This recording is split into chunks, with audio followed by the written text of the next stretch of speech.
안녕하세요 여러분, 세상돌아보기입니다. 오늘은 23년 8월 1일이고 화요일입니다. 자, 오늘 국방론 편곡지를 하나 골랐고요. 며칠 전에 우리 레드백 보병 전투장갑차가 마침내 호주에서 호주에 공급하기로 이제 확정이 됐다는 소식이 전해졌죠. 그래서 며칠 지난 것이긴 한데 시승이 조금 떨어지긴 했지만 세상 돌아보기가 보는 이번 이제 성사건에 있어서의 어떤 측면, 중요한 측면 그런 것들에 대해서 또 좀 이야기를 드리는 게 좋을 것 같아서 이 주제를 좀 선택을 했습니다. 자, 이게 사실은 예전에 이제 이 금년 3월 정도에 제가 올렸던 국방 논평인데, 그때 여러 가지 이제 해외 언론들을 보면은 레드백이 호주에서 가능성이 상당히 많다.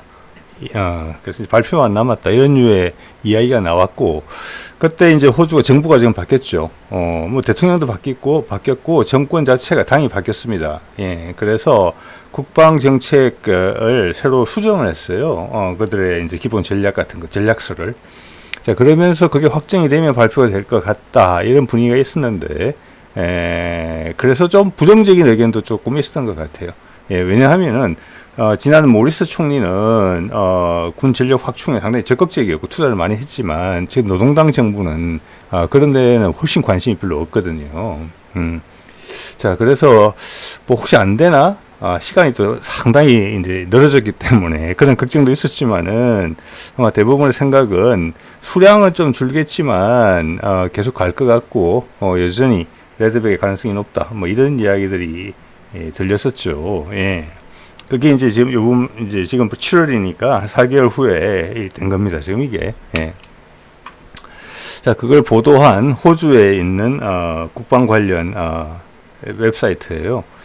자, 그래서 한화가 이 호주 육군의 보병 전투장갑차 아주 뭐 먹을거리가 많은 이런 표현이 들어있네요. 그런데 사실 뭐 그렇지는 않은 것 같습니다. 왜냐면 수량이 450대에서 129대로 줄었으니까 23조, 24조 이야기 하던 것이 지금 최대 6조거든요.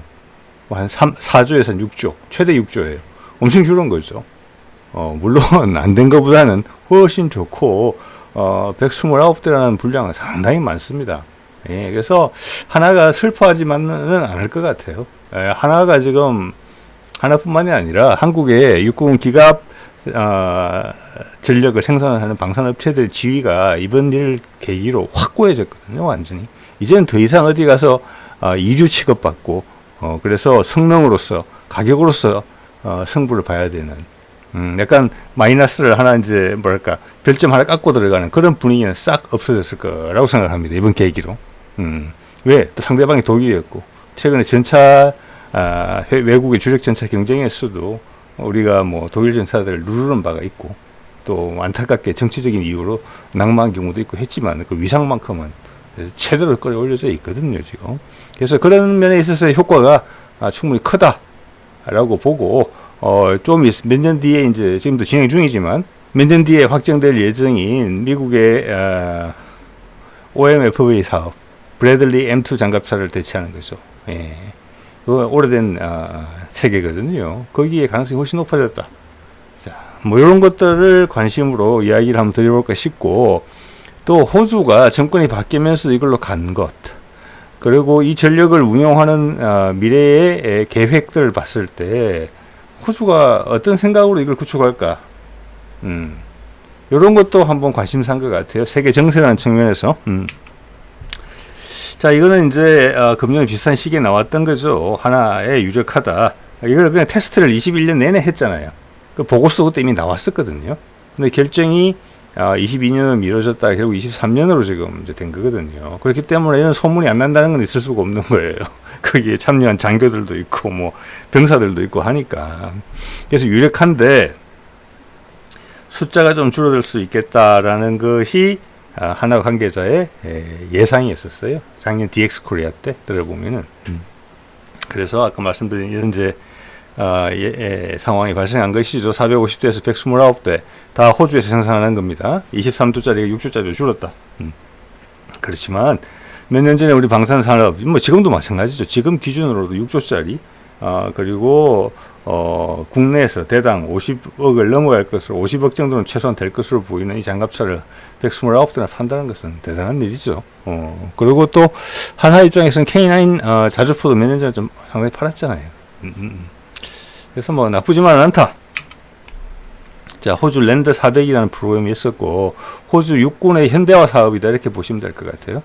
그래서 처음에 한 게 차륜용 장갑차 고르는 걸 했어요. 거의 2단계였고, 그때 이제 211대에 라인 메탈 장갑차를 샀죠. 그래서 이번에도 라인 메탈 가능성이 높다, 이렇게 봤던 건데, 하나의 노력으로 우리가 이제 따온 거죠. 뭐 그렇다고 해서 노력만 한다고 되는 게 아니고, 여러 가지 여건, 장갑차 자체 성능, 이런 데서 좋은 평가를 받았기 때문에 된 것이죠. 예.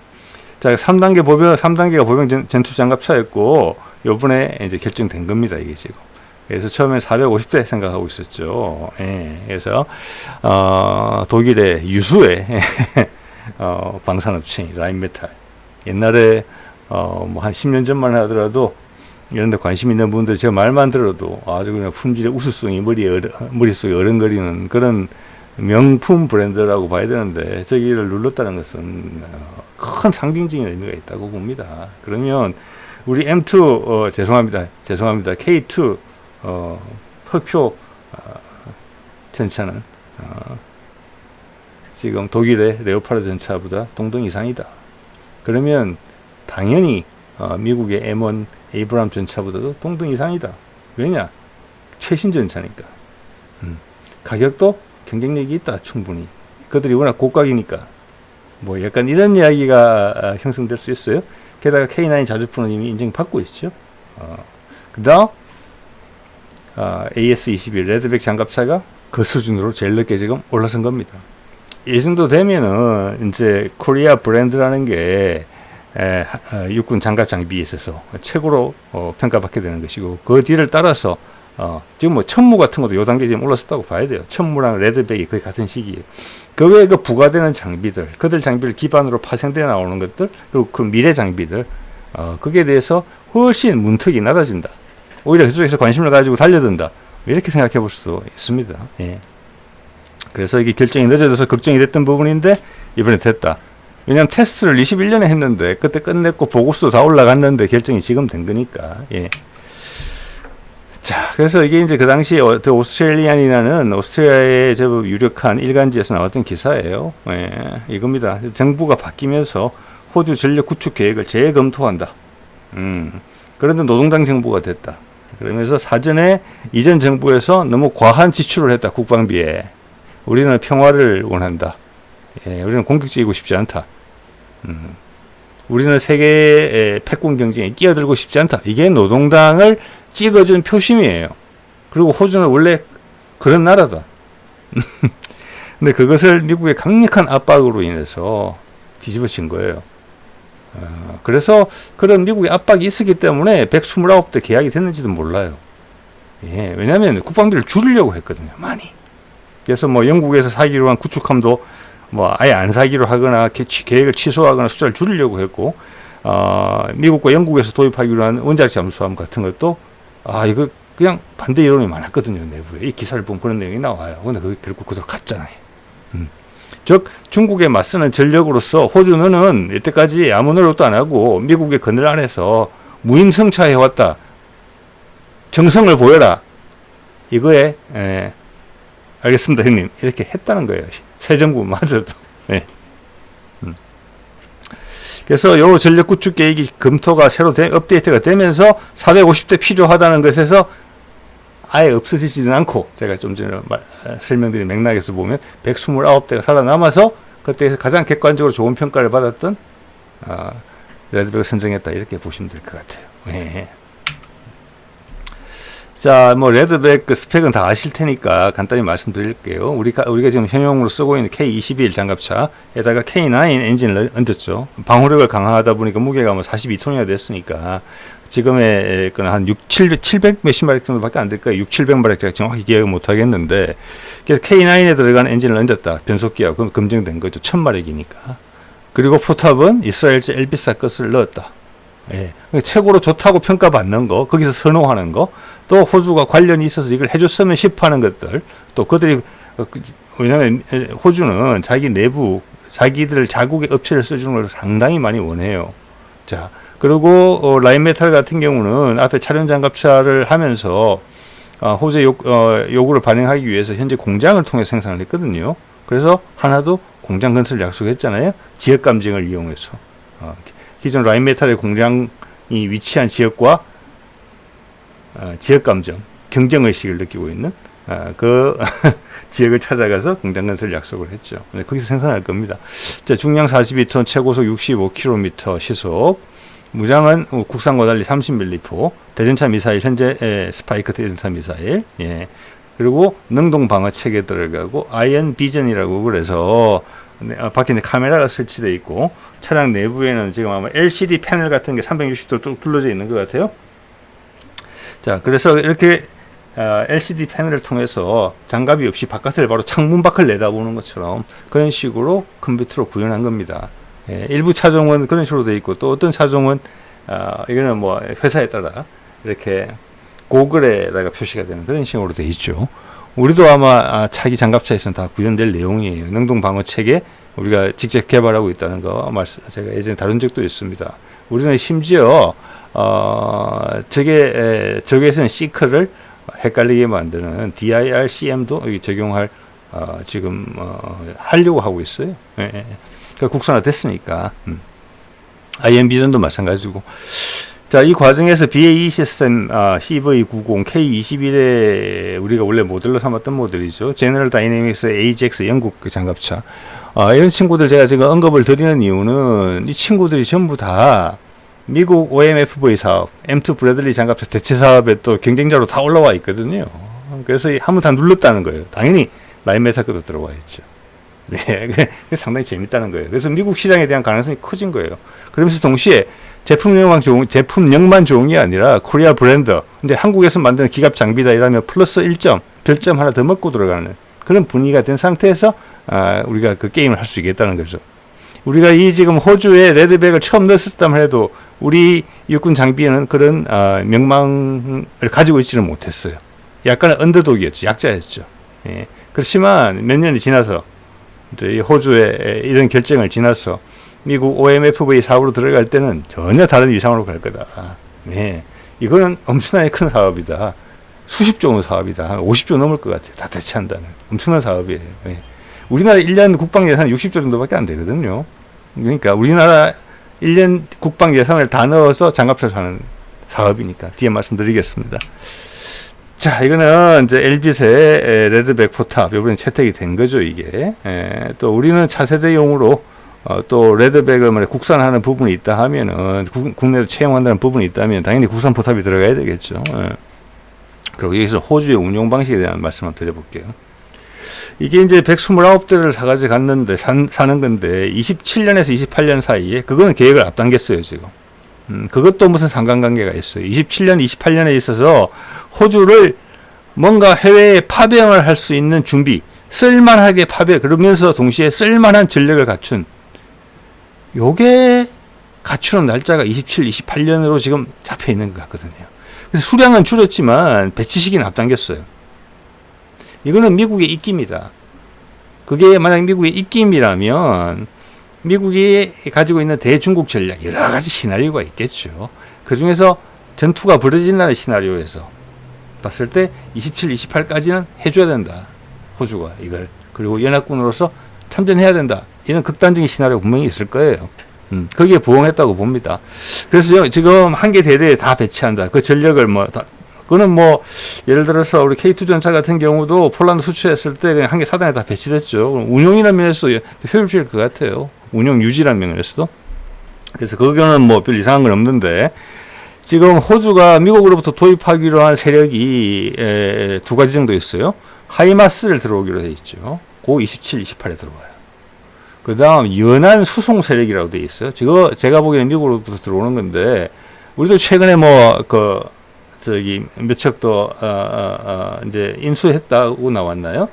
예, 전차를 실어 나갈 수 있는 호버크래프트 있죠. 그걸 지금 도입하기로 한 것 같거든요, 호주가. 예. 그러면 이게 뭐냐? 이게 연안 전투 세력을 구축하는 거예요. 그리고 M1 에이브람 전차 도입한 게 있거든요. 그 다음 레드백 장갑차, 최신 전력을 구축할 수 있죠. 그걸 실어 나갈 수, 그리고 하이마스, 포병 세력까지 쓸만하죠. 그것을 실어 나갈 수 있는 연안 수송 큰 호버크래프트.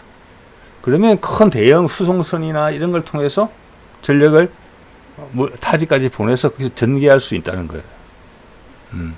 거기에 필요한 알맹이들을 다 전력이 구축된다는 거예요. 27, 28 되면.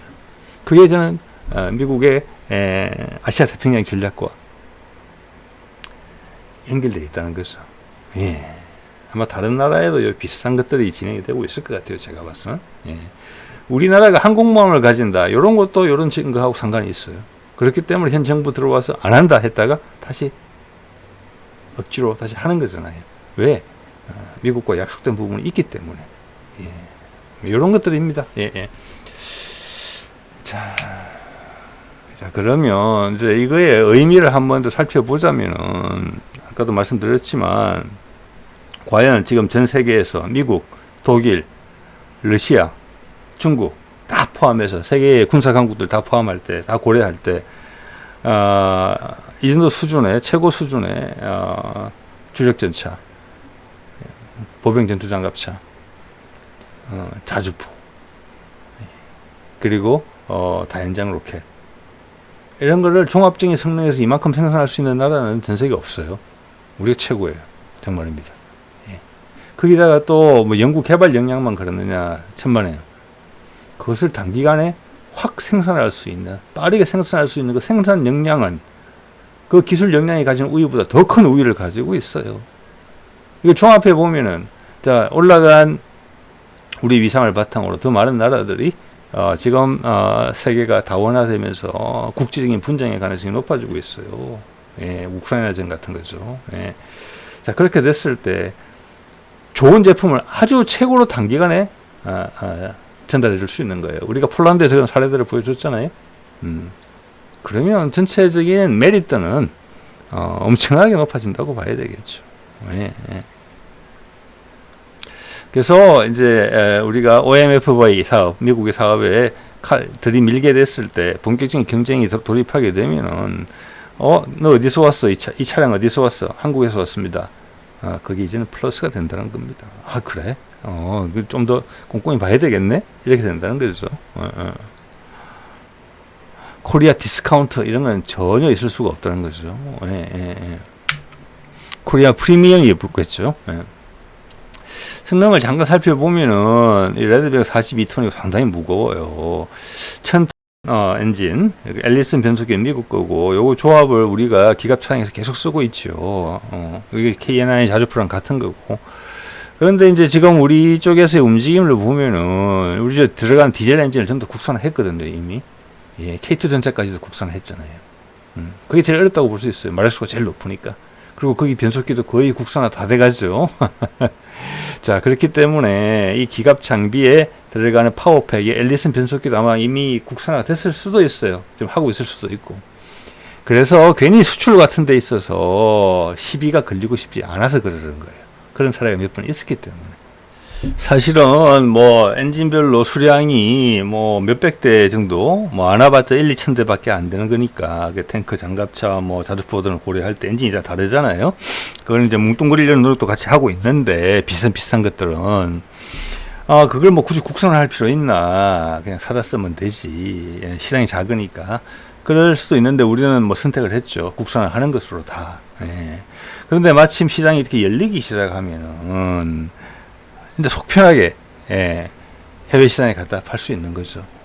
그리고 투자한 게 절대 무리한 결정이 아니었다라는 것이 이제 판명되는 것이기 때문에 향후 뭐 함정의 엔진이랄까, 또 내지는 항공기용 엔진, 지금 우리 무인기용 엔진은 뭐 다 국산화 지금 준비하고 있잖아요. 디젤 엔진은 디젤 엔진대로, 터보팬 엔진은 터보팬 엔진대로, 또 헬리콥터용 터보 샤프트 엔진은 또 그것들을 만들고 있고, 또 KF-21용 엔진도 만들겠죠. 예. 그런 이제 추진을 하는 데 있어서 부담이 덜해졌다. 오히려 더 탄력을 받을 수 있겠다. 더 잘해보자. 이런 분위기가 불 수 있다. 뭐 이런 것도 하나의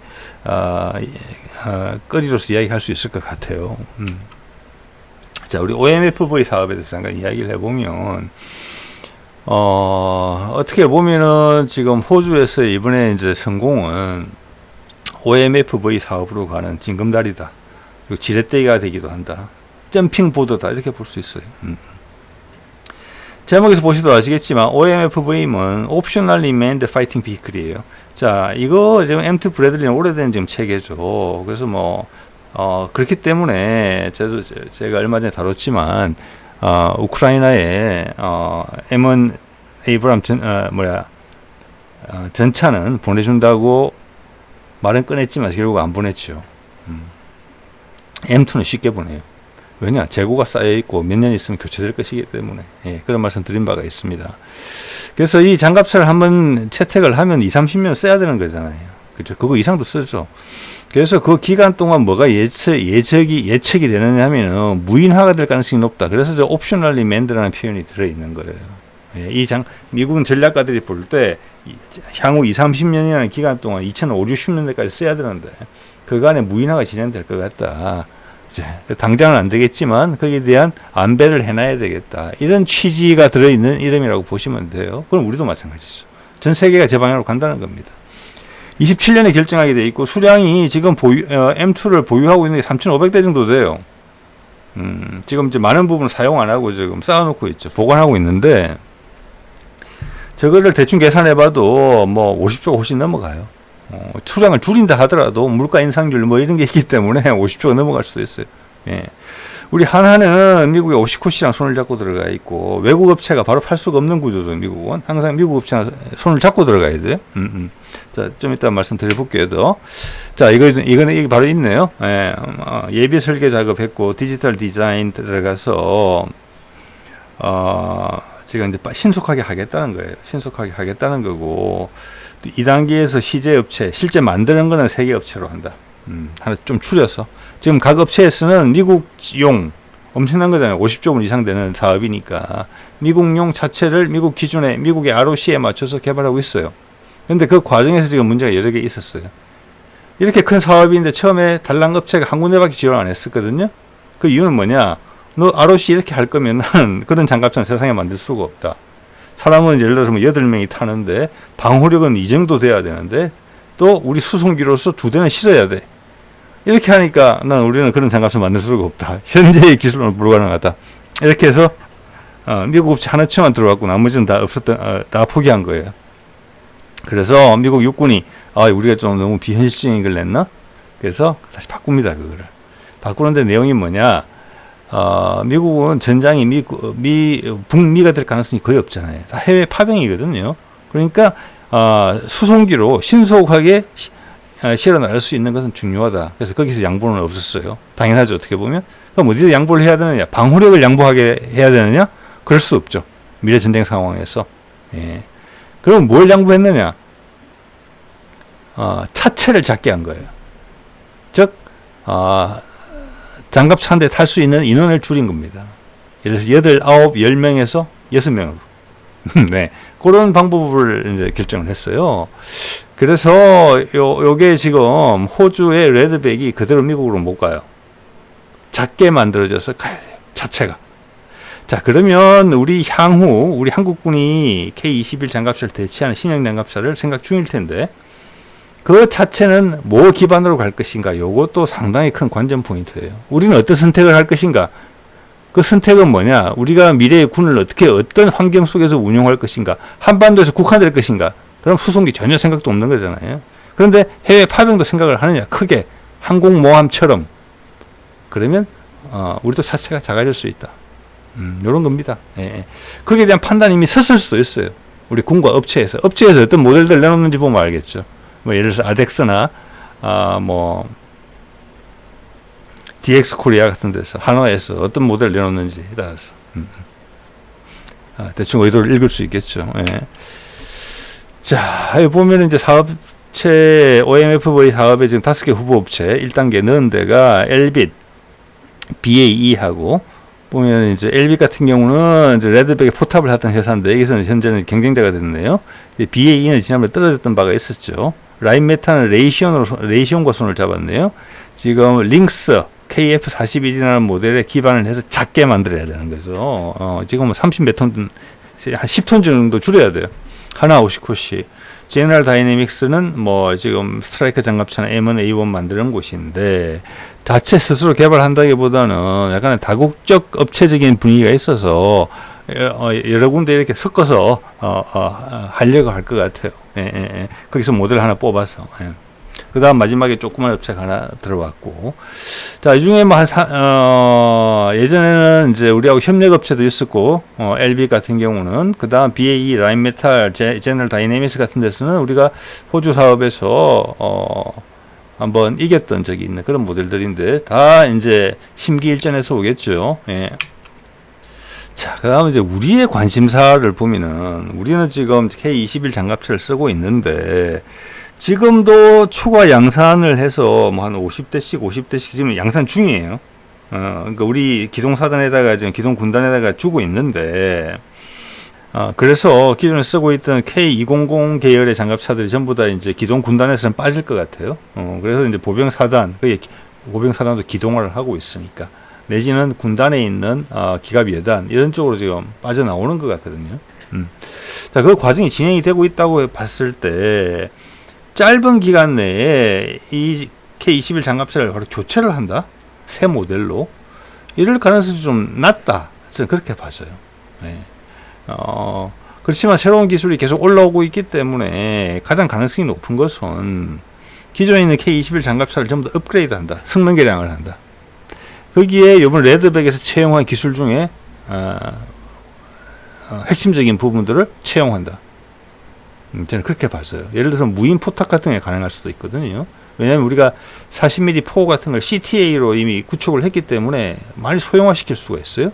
그리고 운용하는 병사의 숫자를 줄일 수가 있고 포탑의 크기를 작게 만들 수가 있어서 다른 방호력 부분에 같은 무게를 더 배분해 줄 수도 있어요. 그럼 훨씬 유리한 거죠. 뭐 예를 들어서 특히 이번 우크라이나전에서 봤지만 대전차 지뢰 살상되는 부분, 우리 방어력을 좀 더 강화시켜야 되는 부분, 예전에 개발되던 자체이기 때문에 부족한 부분이 있을 수 있다고 봐지거든요. 자, 그런 수순으로 갈 가능성이 높겠다. 그리고 그런 사이클이 한번 돌고 나면은, 그 다음 우리는 이 그림 속에 보이는, 이대로 갈지는 안 갈지는 모르겠습니다만은, 차세대, 보병전투장갑차로 갈 가능성이 높아 보인다. 이렇게 볼 수 있겠어요. 근데 이거는 전혀 새로운 차량이 될 가능성이 높아요. 왜냐하면 이것도 벌써 수소 연료전지 차량이거든요. 자, 미국 같은 경우는 현재 하이브리드로 가려고 그래요. 디젤 전기 하이브리드. 근데 우리는 다음 동력 방식을 차세대 동력 방식으로 이미 수소 연료전지를 찍었거든요. 전차도 그렇고 이것도 그렇고 심지어는 그냥 일반 트럭까지. 예. 자, 그래서 그런 부분은 결을 달리해서 전혀 다른 분위기가 지금 형성될 수 있어요. 자, 이거는 라인메탈이 미국의 OMFV 사업 그 후보로 내놓은 사진이에요. 이거 보면은 기존의 링스보다 훨씬 작아진 게 느껴지실 겁니다. 날씬해졌죠. 폭도 좁아지고. 예. 그래서 아까 말씀드린 대로 크기를 줄인 겁니다. 방호력도 맞춰, 방호력을 증강시켜. 예. 이러니까 사람을 줄인 거예요. 탑승할 수 있는 병력의 숫자를 6명이잖아요. 예. 그래서 그들이 요구하는 것은, 미국이 요구하는 것은 C17, 77톤까지 실을 수 있어요. 거기에 두 대를 옮겨야 된다는 거예요. 그러려면 하나당 한 35톤 정도밖에 안 되는 거예요. 네. 그래서 우리 한화도 이미 어디에도 지금 사진이 공개된 바는 없지만 미국용 차체를 개발했을 거예요. 최소한 설계는 했을 거예요. 그리고 이제 시제 차량도 만들어야 되니까 만들었을지도 몰라요, 이미. 그리고 폴란드가 이제 우리 레드백에 관심이 있는데, 우리 하나 측에서 제안을 한 이야기를 들어보면은, 이거 폴란드 기사를 바탕으로 하는 이야기입니다. 미국 OMFV 사업용 차체를 제안한다. 이렇게 이야기가 나와 있어요. 40mm 포에, 무인 포탑에. 즉, 그것은 뭐냐. 한화하고 우리 육군 쪽에서 우리도 약간 소형화, 한국 지형까지 감안해서, 그게 더 맞는 게 아닌가. 무게라는 측면도 있고. 그런 결론을 내린 게 아닌가라고 조심스럽게 생각을 해보는 측면은 있어요. 예, 예. 자, 오늘은 뭐 이 정도 이야기를 해보도록 하겠습니다. 네.